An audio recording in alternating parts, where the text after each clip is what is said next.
Hans Christian Andersen, Fairy Tales and Short Stories, Volume 1, The Little Mermaid.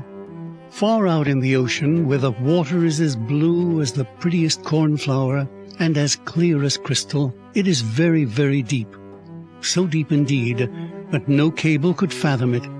Many church steeples piled one upon another would not reach from the ground beneath to the surface of the water above.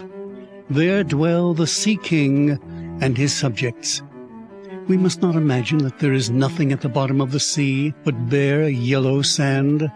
No, indeed, the most singular flowers and plants grow there, the leaves and stems of which are so pliant that the slightest agitation of the water causes them to stir as if they had life. Fishes, both large and small, glide between the branches as birds fly among the trees here upon land. In the deepest spot of all stands the castle of the Sea King. Its walls are built of coral, and the long Gothic windows are of the clearest amber. The roof is formed of shells that open and close as the water flows over them. Their appearance is very beautiful, for in each lies a glittering pearl, which would be fit for the diadem of a queen. The Sea King had been a widower for many years, and his aged mother kept house for him. She was a very wise woman, and exceedingly proud of her high birth. On that account she wore 12 oysters on her tail, while others, also of a high rank, were only allowed to wear 6. She was, however, deserving of very great praise, especially for her care of the little sea princesses, her granddaughters. They were 6 beautiful children, but the youngest was the prettiest of them all. Her skin was as clear and delicate as a rose leaf, and her eyes as blue as the deepest sea. But like all the others, she had no feet, and her body ended in a fish's tail.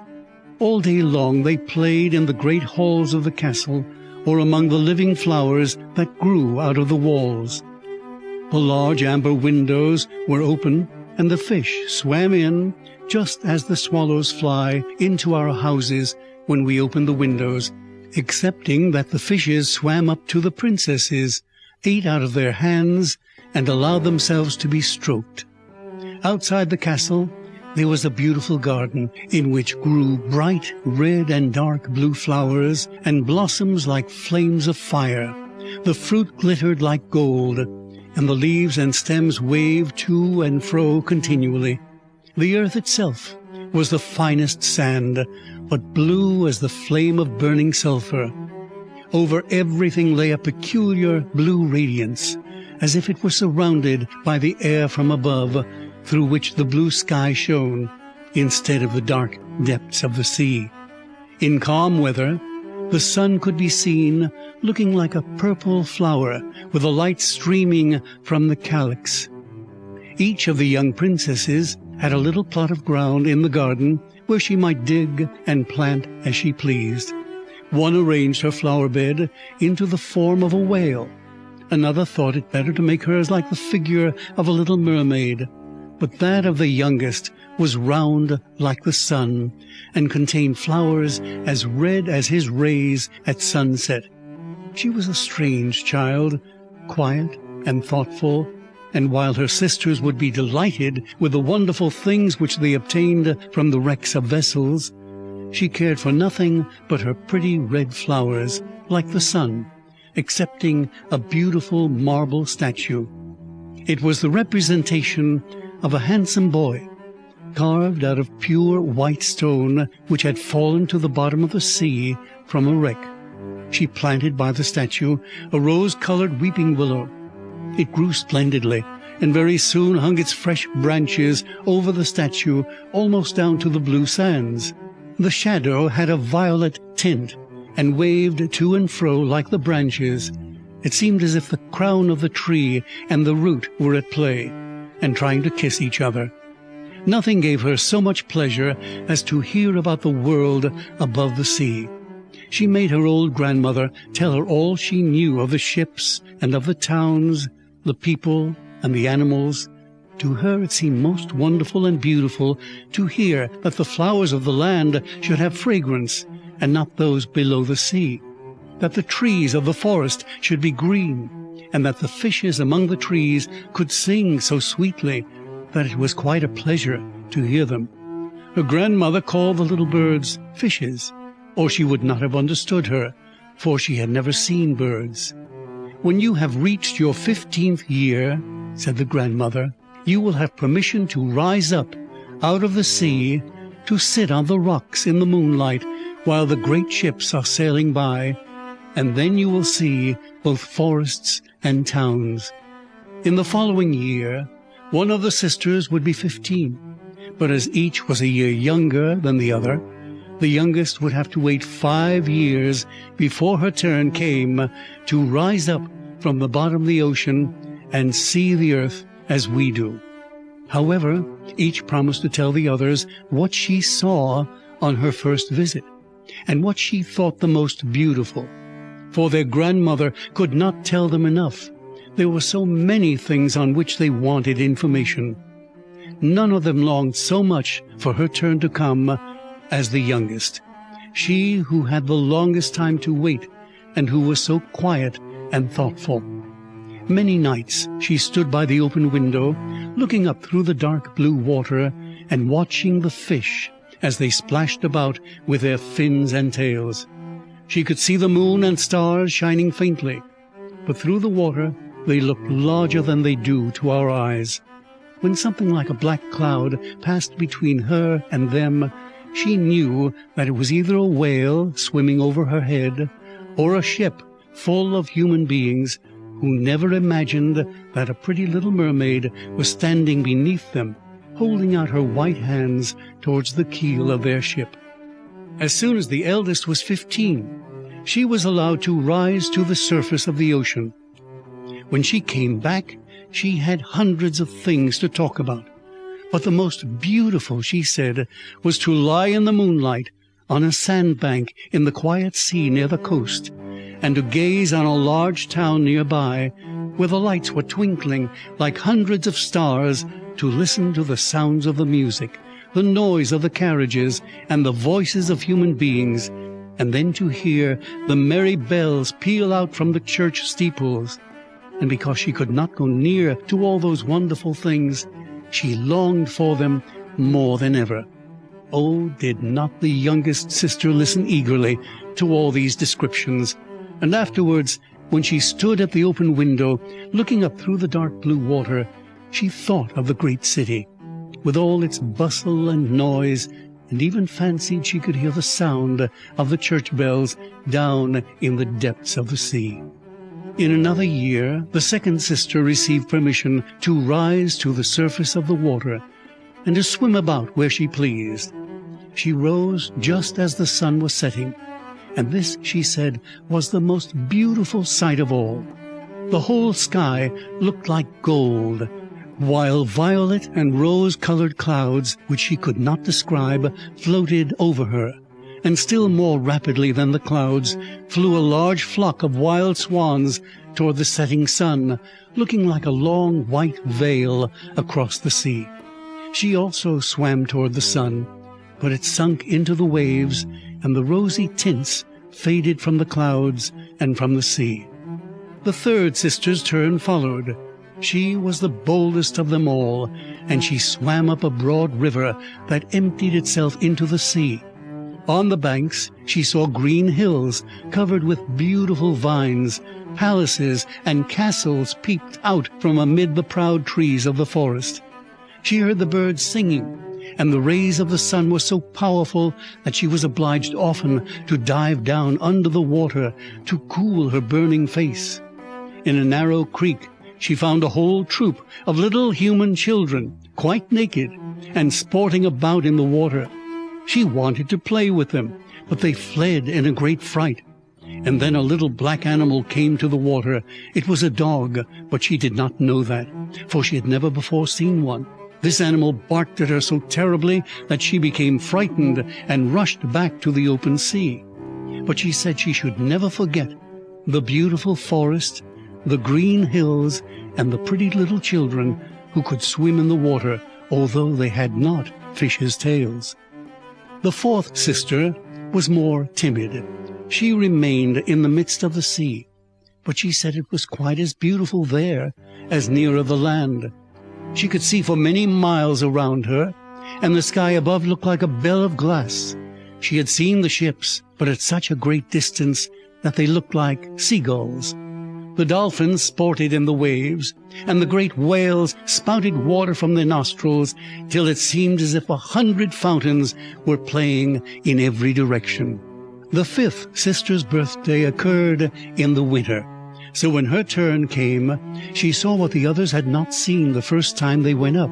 The sea looked quite green, and large icebergs were floating about, each like a pearl, she said, but larger and loftier than the churches built by men. They were of the most singular shapes, and glittered like diamonds. She had seated herself upon one of the largest, and let the wind play with her long hair, and she remarked that all the ships sailed by rapidly, and steered as far away as they could from the iceberg, as if they were afraid of it. Towards evening, as the sun went down, dark clouds covered the sky, the thunder rolled, and the lightning flashed, and the red light glowed on the icebergs as they rocked and tossed on the heaving sea. On all the ships the sails were reefed with fear and trembling, while she sat calmly on the floating iceberg, watching the blue lightning as it darted its forked flashes into the sea. When first the sisters had permission to rise to the surface, they were each delighted with the new and beautiful sights they saw. But now, as grown-up girls, they could go when they pleased, and they had become indifferent about it. They wished themselves back again in the water, and after a month had passed, they said it was much more beautiful down below, and pleasanter to be at home. Yet often, in the evening hours, the 5 sisters would twine their arms round each other and rise to the surface in a row. They had more beautiful voices than any human being could have, and before the approach of a storm, and when they expected a ship would be lost, they swam before the vessel and sang sweetly of the delights to be found in the depths of the sea, and begging the sailors not to fear if they sank to the bottom. But the sailors could not understand the song. They took it for the howling of the storm, and these things were never to be beautiful for them, for if the ship sank, the men were drowned, and their dead bodies alone reached the palace of the Sea King. When the sisters rose arm in arm through the waters in this way, their youngest sister would stand quite alone, looking after them, ready to cry, only that the mermaids have no tears, and therefore they suffer more. "Oh, were I but 15 years old," said she, "I know that I shall love the world up there, and all the people who live in it." At last she reached her 15th year. "Well, now you are grown up," said the old dowager, her grandmother, "so you must let me adorn you like your other sisters." And she placed a wreath of white lilies in her hair, and every flower leaf was half a pearl. Then the old lady ordered 8 great oysters to attach themselves to the tail of the princess, to show her high rank. "But they hurt me so," said the little mermaid. "Pride must suffer pain," replied the old lady. Oh, how gladly she would have shaken off all this grandeur and laid aside the heavy wreath. The red flowers in her own garden would have suited her much better, but she could not help herself, so she said farewell, and rose as lightly as a bubble to the surface of the water. The sun had just set as she raised her head above the waves, but the clouds were tinted with crimson and gold, and through the glimmering twilight beamed the evening star in all its beauty. The sea was calm, and the air mild and fresh. A large ship with 3 masts lay becalmed on the water, with only 1 sail set, for not a breeze stiffed, and the sailors sat idle on deck or amongst the rigging. There was music and song on board, and as darkness came on, 100-colored lanterns were lighted, as if the flags of all nations waved in the air. The little mermaid swam close to the cabin windows. and now and then, as the waves lifted her up, she could look in through the clear glass window panes and see a number of well-dressed people within. Among them was a young prince, the most beautiful of all, with large black eyes. He was 16 years of age, and his birthday was being kept with much rejoicing. The sailors were dancing on deck, but when the prince came out of the cabin, more than 100 rockets rose in the air, making it as bright as day.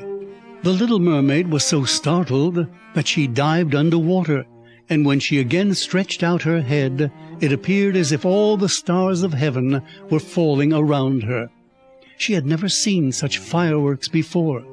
Great suns spurted fire about. Splendid fireflies flew into the blue air, and everything was reflected in the clear, calm sea beneath. The ship itself was so brightly illuminated that all the people, and even the smallest rope, could be distinctly and plainly seen. And how handsome the young prince looked as he pressed the hands of all present and smiled at them while the music resounded through the clear night air. It was very late, yet the little mermaid could not take her eyes from the ship or from the beautiful prince. The colored lanterns had been extinguished. No more rockets rose in the air, and the cannon had ceased firing, but the sea became restless, and a moaning, grumbling sound could be heard beneath the waves. Still the little mermaid remained by the cabin window, rocking up and down on the water, which enabled her to look in.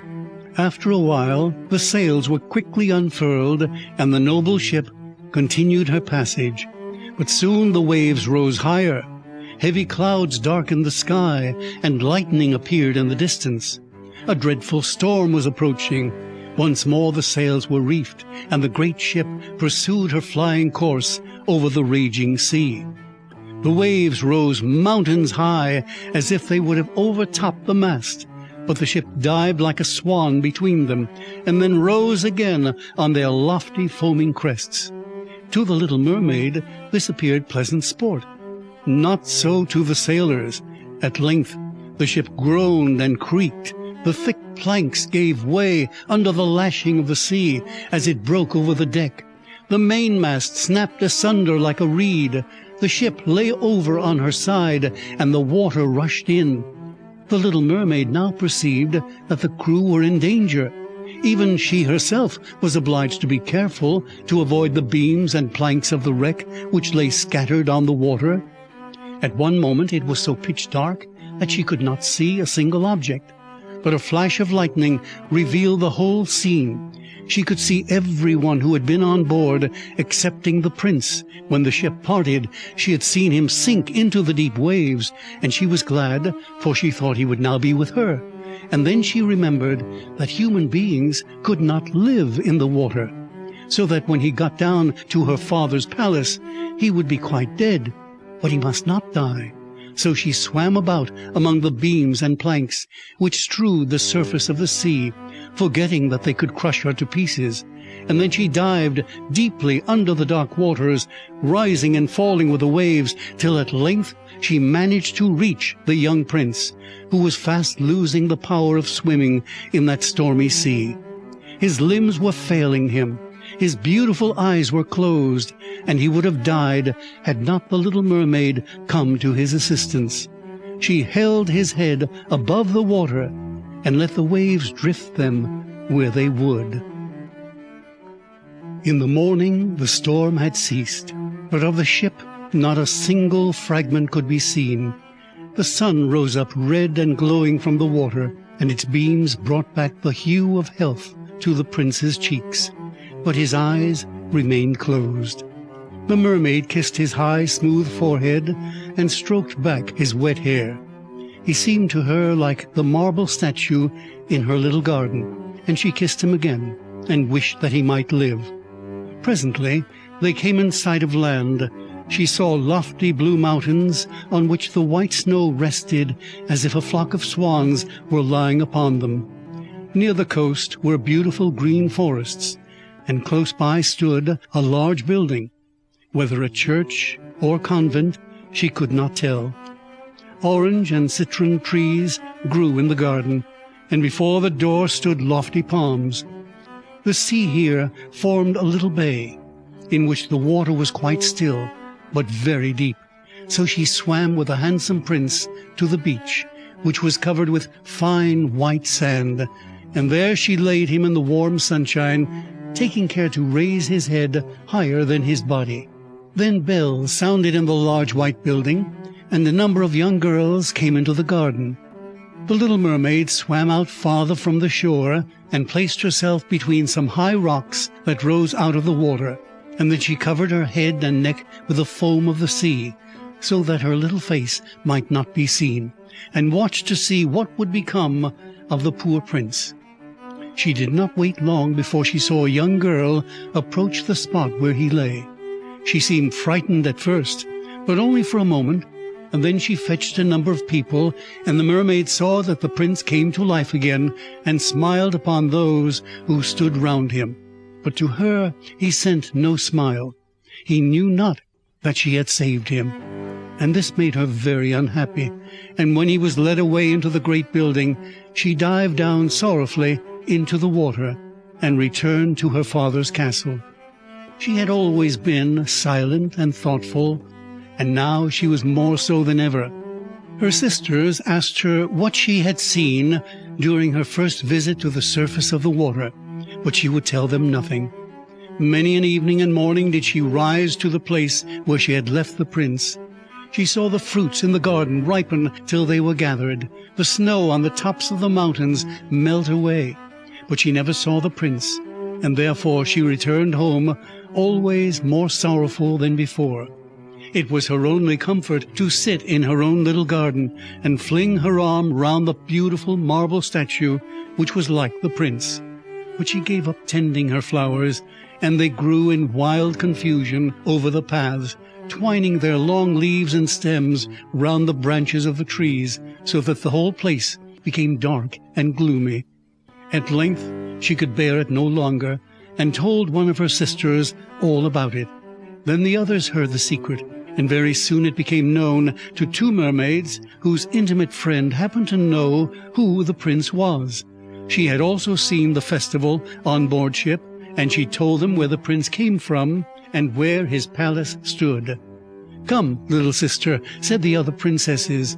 Then they entwined their arms and rose up in a long row to the surface of the water, close by the spot where they knew the prince's palace stood. It was built of bright yellow shining stone, with long flights of marble steps, one of which reached quite down to the sea. Splendid gilded cupolas rose over the roof, and between the pillars that surrounded the whole building stood lifelike statues of marble.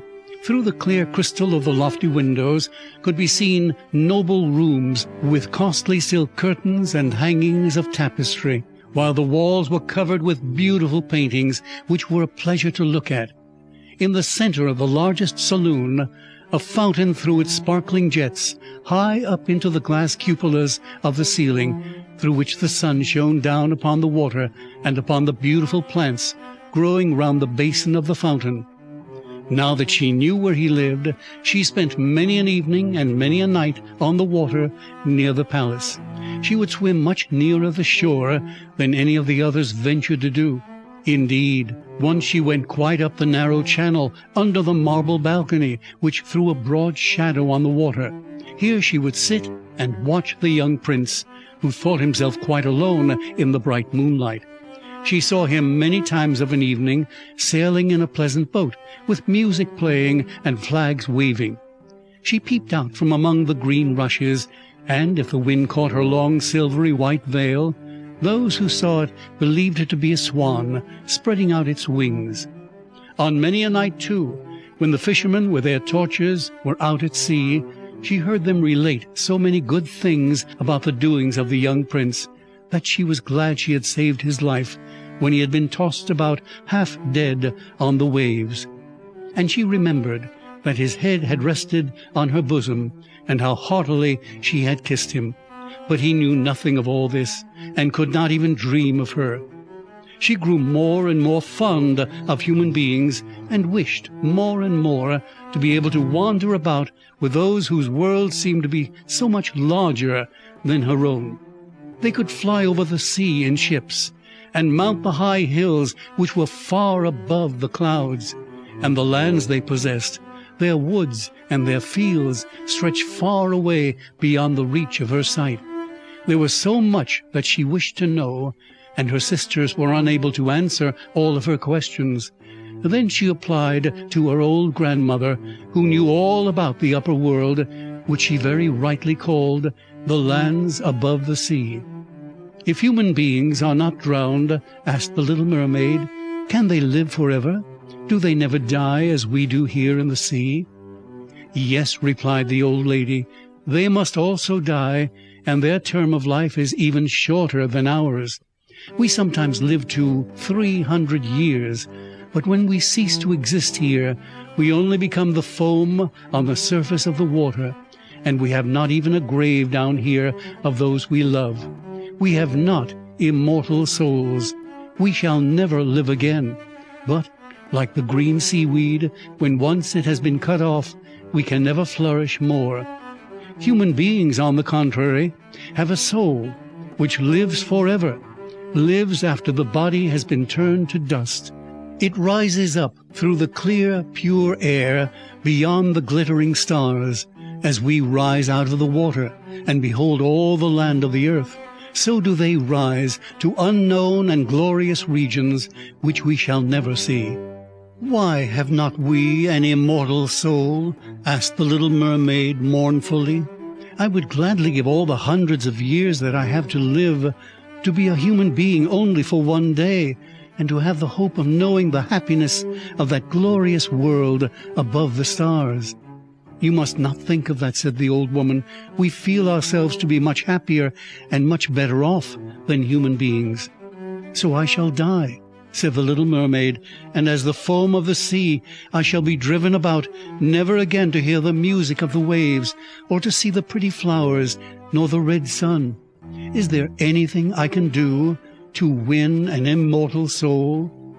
"No," said the old woman, "unless a man were to love you so much that you were more to him than his father or mother, and if all his thoughts and all his love were fixed upon you, and the priest placed his right hand in yours, and he promised to be true to you here and hereafter, then his soul would glide into your body, and you would obtain a share in the future happiness of mankind.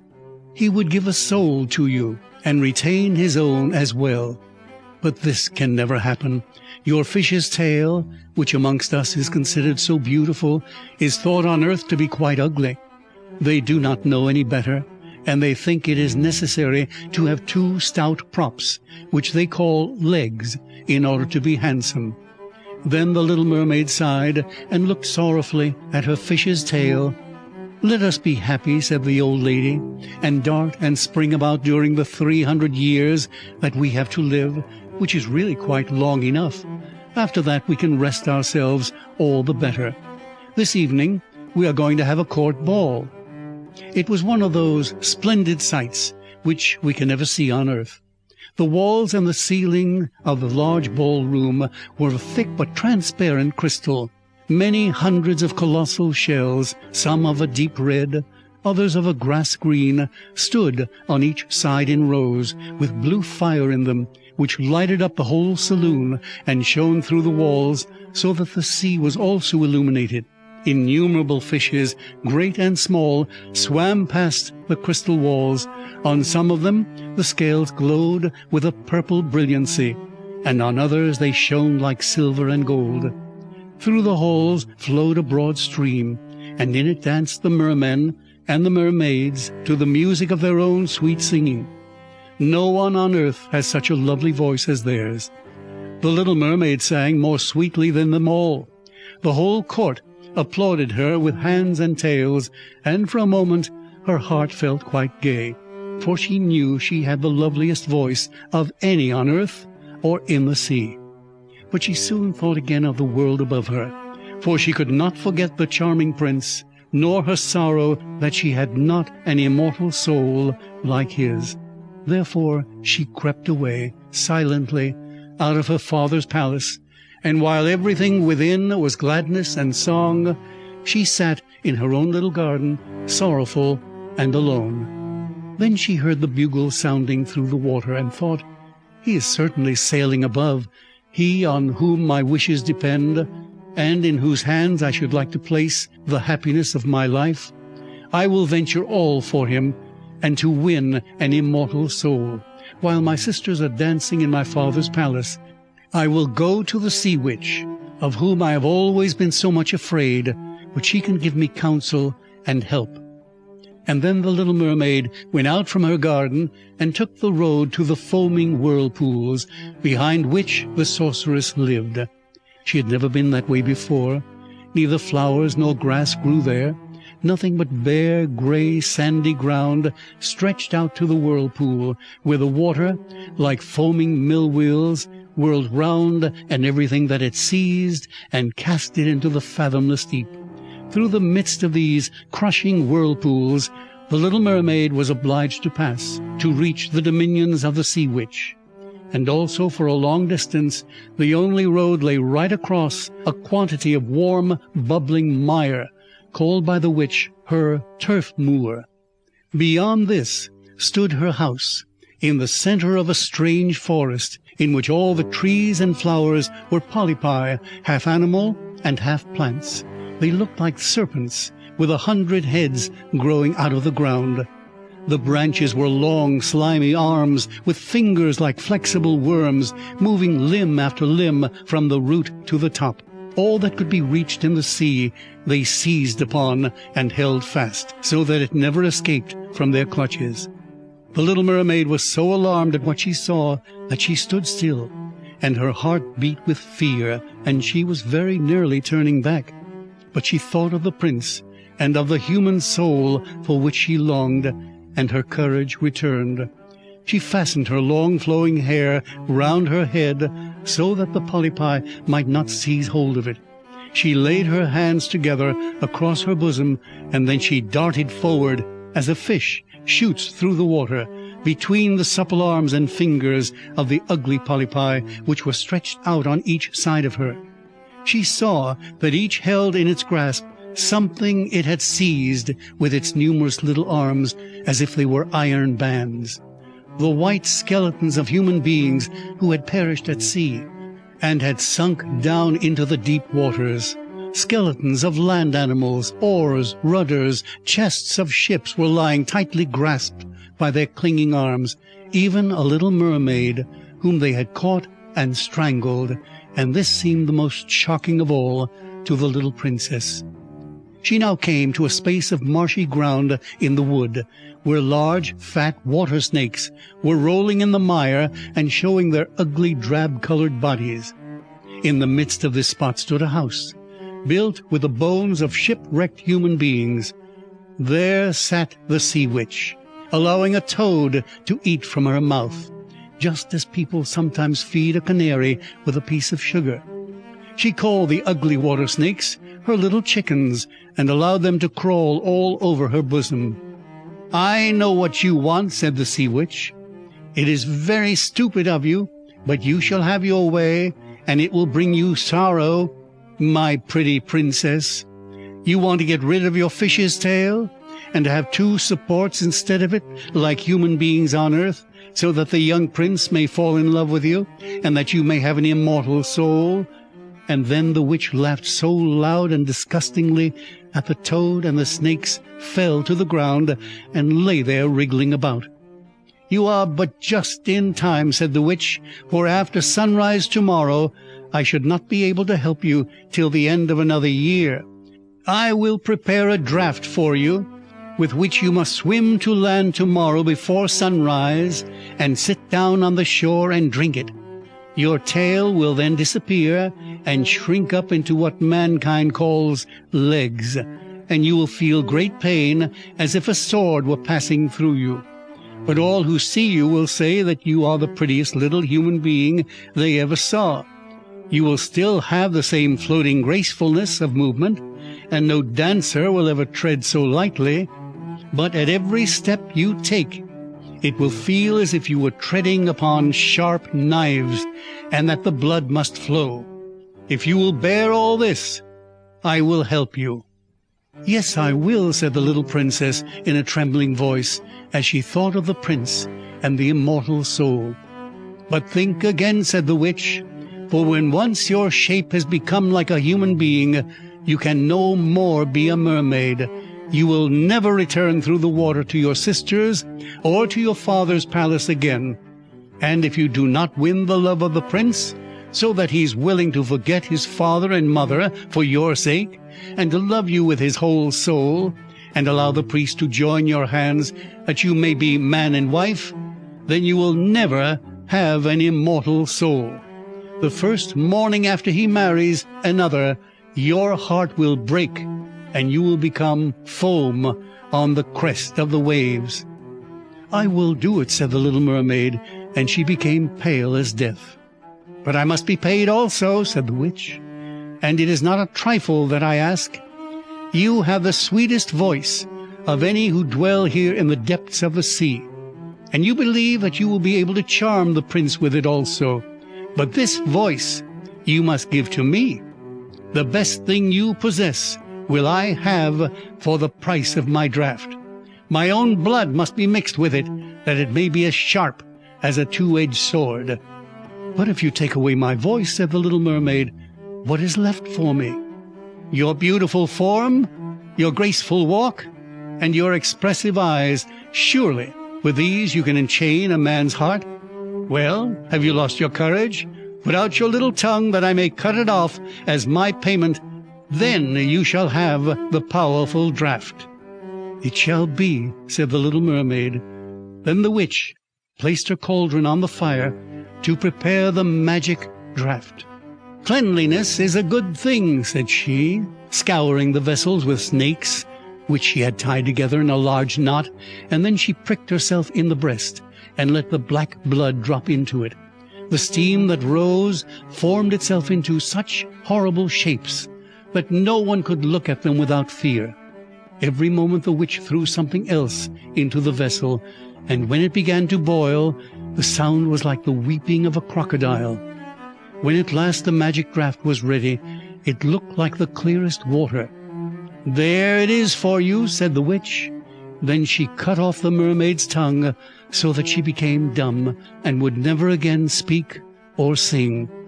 "If the polypi should seize hold of you as you return through the wood," said the witch, "throw over them a few drops of the potion, and their fingers will be torn into 1,000 pieces." But the little mermaid had no occasion to do this, for the polypi sprang back in terror when they caught sight of the glittering draught, which shone in her hand like a twinkling star.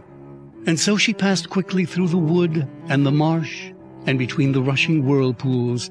She saw that in her father's palace the torches in the ballroom were extinguished, and all within asleep.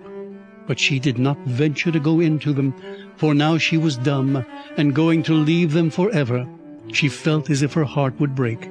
She stole into the garden, took a flower from the flower beds of each of her sisters, kissed her hand 1,000 times towards the palace, and then rose up through the dark blue waters.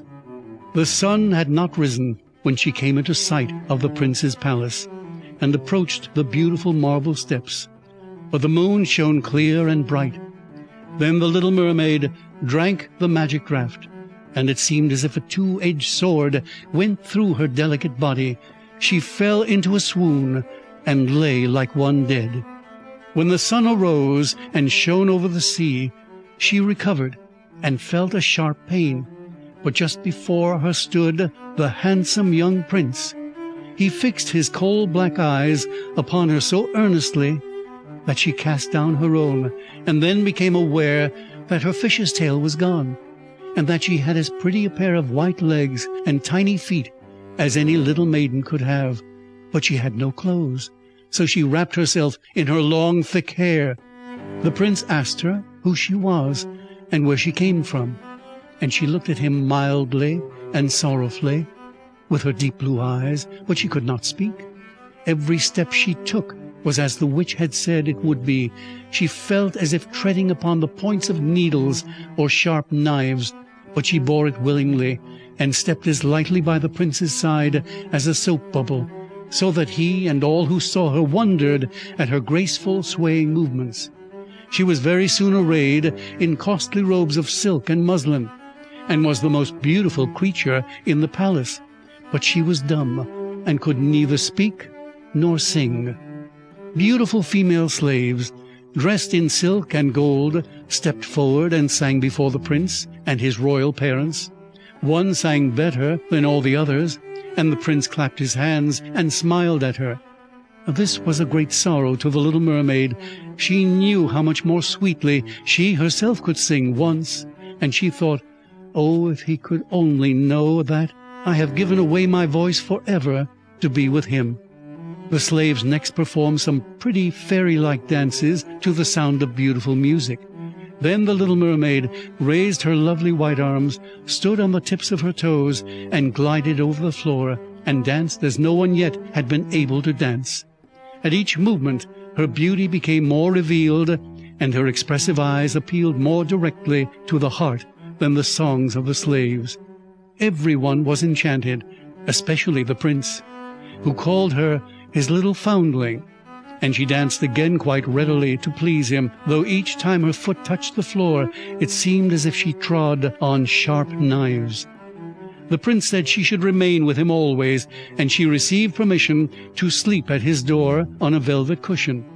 He had a page's dress made for her, that she might accompany him on horseback. They rode together through the sweet scented woods, where the green boughs touched their shoulders, and the little birds sang among the fresh leaves. She climbed with the prince to the tops of high mountains, and although her tender feet bled so that even her steps were marked, she only laughed and followed him till they could see the clouds beneath them, looking like a flock of birds traveling to distant lands. While at the prince's palace, and when all the household were asleep, she would go and sit on the broad marble steps, for it eased her burning feet to bathe them in the cold sea water. And then she thought of all those below in the deep. Once during the night her sisters came up arm in arm, singing sorrowfully as they floated on the water. She beckoned to them, and then they recognized her and told her how she had grieved them. After that they came to the same place every night, and once she saw in the distance her old grandmother, who had not been to the surface of the sea for many years, and the old sea king, her father, with his crown on his head. They stretched out their hands towards her, but they did not venture so near the land as her sisters did. As the days passed, she loved the prince more fondly, and he loved her as he would love a little child, but it never came into his head to make her his wife yet. Unless he married her, she could not receive an immortal soul. And on the morning after his marriage with another, she would dissolve into the foam of the sea. "Do you not love me the best of them all?" the eyes of the little mermaid seemed to say, when he took her in his arms and kissed her fair forehead. "Yes, you are dear to me," said the prince, "for you have the best heart, and you are the most devoted to me. You are like a young maiden whom I once saw, but whom I shall never meet again. I was in a ship that was wrecked, and the waves cast me ashore near a holy temple where several young maidens performed the service. The youngest of them found me on the shore and saved my life. I saw her but twice, and she is the only one in the world whom I could love. But you are like her, and you have almost driven her image out of my mind. She belongs to the holy temple, and my good fortune has sent you to me instead of her, and we will never part." "Ah, he knows not that it was I who saved his life," thought the little mermaid. "I carried him over the sea to the wood where the temple stands. I sat beneath the foam and watched till the human beings came to help him. I saw the pretty maiden that he loves better than he loves me." And the mermaid sighed deeply, but she could not shed tears. "He says the maiden belongs to the holy temple. Therefore she will never return to the world. They will meet no more. while I am by his side and see him every day. I will take care of him and love him and give up my life for his sake." Very soon it was said that the prince must marry, and that the beautiful daughter of a neighboring king would be his wife, for a fine ship was being fitted out. Although the prince gave out that he merely intended to pay a visit to the king, it was generally supposed that he really went to see his daughter. A great company were to go with him. The little mermaid smiled and shook her head. She knew the prince's thoughts better than any of the others. "I must travel," he said to her. "I must see this beautiful princess. My parents desire it, but they will not oblige me to bring her home as my bride. I cannot love her. She is not like the beautiful maiden in the temple whom you resemble. If I were forced to choose a bride, I would rather choose you, my dumb foundling, with those expressive eyes." And then he kissed her rosy mouth, played with her long waving hair, and laid his head on her heart, while she dreamed of human happiness and an immortal soul. "You are not afraid of the sea, my dumb child," said he, as they stood on the deck of the noble ship which was to carry them to the country of the neighboring king. And then he told her of storm and of calm, of strange fishes in the deep beneath them, and of what the divers had seen there. And she smiled at his descriptions, for she knew better than anyone what wonders were at the bottom of the sea. In the moonlight, when all on board were asleep, excepting the man at the helm who was steering, she sat on the deck, gazing down through the clear water. She thought she could distinguish her father's castle, and upon it her aged grandmother, with a silver crown on her head, looking through the rushing tide at the keel of the vessel. Then her sisters came up on the waves and gazed at her mournfully, wringing their white hands. She beckoned to them and smiled, and wanted to tell them how happy and well off she was. But the cabin boy approached, and when her sisters dived down, he thought it was only the foam of the sea which he saw. The next morning, the ship sailed into the harbor of a beautiful town belonging to the king whom the prince was going to visit. The church bells were ringing, and from the high towers sounded a flourish of trumpets, and soldiers with flying colors and glittering bayonets lined the rocks through which they passed. Every day was a festival. Balls and entertainments followed one another. But the princess had not yet appeared. People said that she was being brought up and educated in a religious house, where she was learning every royal virtue. At last she came. Then the little mermaid, who was very anxious to see whether she really was beautiful, was obliged to acknowledge that she had never seen a more perfect vision of beauty. Her skin was delicately fair, and beneath her long dark eyelashes, her laughing blue eyes shone with truth and purity. "It was you," said the prince, "who saved my life when I lay dead on the beach." And he folded his blushing bride in his arms. "Oh, I am too happy," said he to the little mermaid. "My fondest hopes are all fulfilled. You will rejoice at my happiness, for your devotion to me is great and sincere." The little mermaid kissed his hand, and felt as if her heart were already broken. His wedding morning would bring death to her, and she would change into the foam of the sea. All the church bells rung, and the heralds rode about the town proclaiming the betrothal. Perfumed oil was burning in costly silver lamps on every altar. The priests waved the censers, while the bride and bridegroom joined their hands and received the blessing of the bishop. The little mermaid, dressed in silk and gold, held up the bride's train, but her ears heard nothing of the festive music, and her eyes saw not the holy ceremony. She thought of the night of death which was coming to her, and of all she had lost in the world. On the same evening, the bride and bridegroom went on board ship.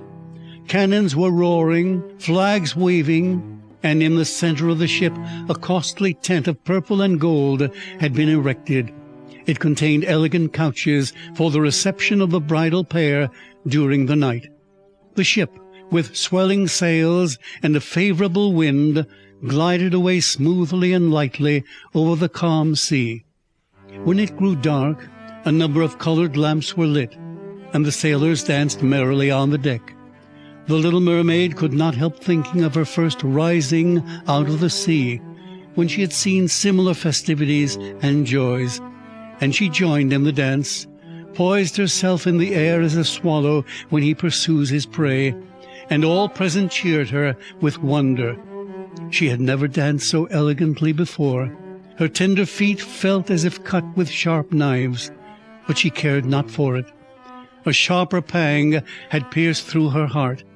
She knew this was the last evening she should ever see the prince, for whom she had forsaken her kindred and her home. She had given up her beautiful voice, and suffered unheard of pain daily for him, while he knew nothing of it. This was the last evening that she would breathe the same air with him, or gaze on the starry sky and the deep sea. An eternal night without a thought or a dream awaited her. She had no soul, and now she could never win one. All was joy and gaiety on board ship till long after midnight. She laughed and danced with the rest, while the thoughts of death were in her heart. The prince kissed his beautiful bride, while she played with his raven hair, till they went arm in arm to rest in the splendid tent. Then all became still on board the ship. The helmsman, alone awake, stood at the helm. The little mermaid leaned her white arms on the edge of the vessel, and looked towards the east for the first blush of morning, for that first ray of dawn would bring her death. She saw her sisters rising out of the flood. They were as pale as herself, but their long, beautiful hair waved no more in the wind, and had been cut off. "We have given our hair to the witch," said they, "to obtain help for you, that you may not die tonight. She has given us a knife. Here it is. See, it is very sharp. Before the sun rises, you must plunge it into the heart of the prince. When the warm blood falls upon your feet, they will grow together again and form into a fish's tail, and you will be once more a mermaid, and return to us to live out your 300 years before you die and change into the salt sea foam. Haste, then, he or you must die before sunrise. Our old grandmother moans so for you that her white hair is falling off from sorrow, as ours fell under the witch's scissors. Kill the prince and come back. Hasten. Do you not see the first red streaks in the sky? In a few minutes the sun will rise, and you must die."